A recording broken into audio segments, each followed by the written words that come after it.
The Badger acquisitions from the transfer portal with the service error. And Madison Quest from Pewaukee, Wisconsin, went to high school at DSHA in Milwaukee. That is an all-girls school and an athletic powerhouse. Arike Ogunbowale of the WNBA went to DSHA.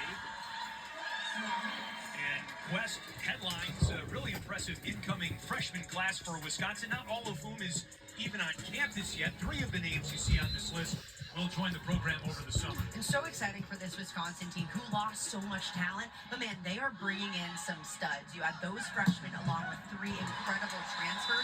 And yes, this team might not have the physicality that we saw, but they're going to play a new style of ball. And a lot of that is coming from Kelly Sheffield, bringing in these pieces that, yes, are physical, but also just gritty players.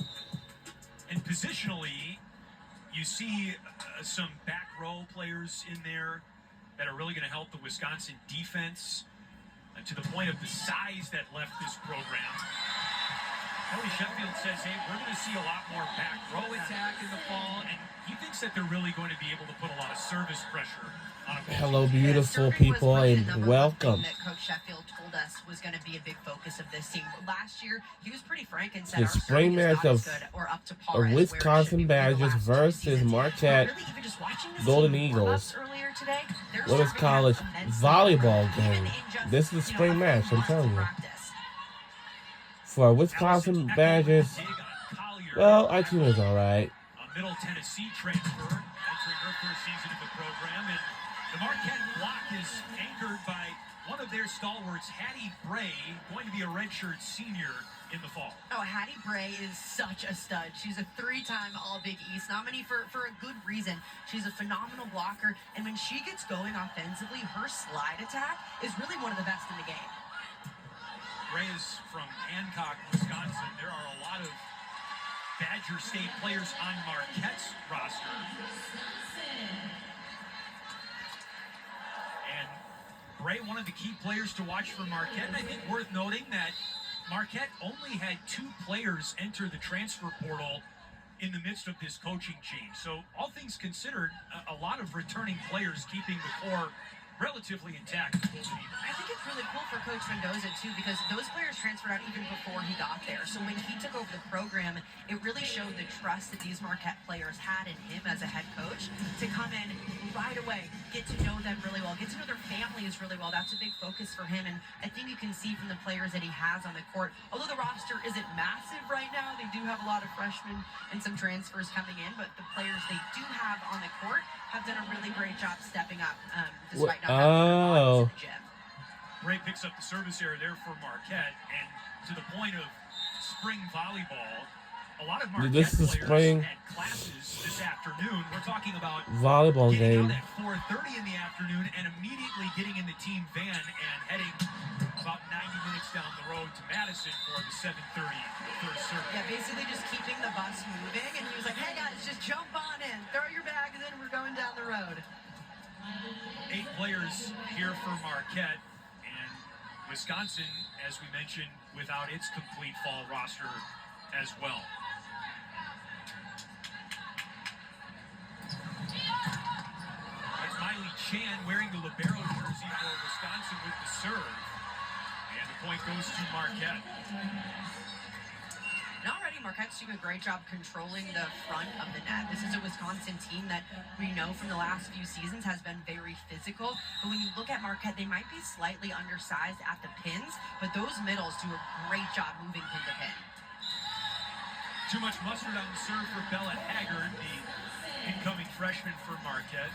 And worth mentioning that both of these teams have already played in this short spring season. Each team will play about 4 or 5 games. Marquette has already played Iowa State and Illinois. And the Badgers were actually on the road on the island of Hawaii at the end of March to start their spring schedule. And such a cool opportunity for Wisconsin to head out there and not only get, of course, some games under their belt, but also just for the team to mesh. I mean, I talked to Carter Booth earlier, and she was saying that the trip was so important because a lot of us were kind of meeting for the first time or really getting just time to actually spend together for the first time. So it was great for team bonding and chemistry, which really translates to the court. Madison Quest with another kill for Wisconsin. And looking at the production that Wisconsin lost, we are rooting for is Wisconsin Badgers for tonight. Spring match. It's insane when you look at those numbers that 85% of those kills from the front line is gone. Now they have added reinforcements, of course. You add a player like Mimi Collier. Whoa! What a block!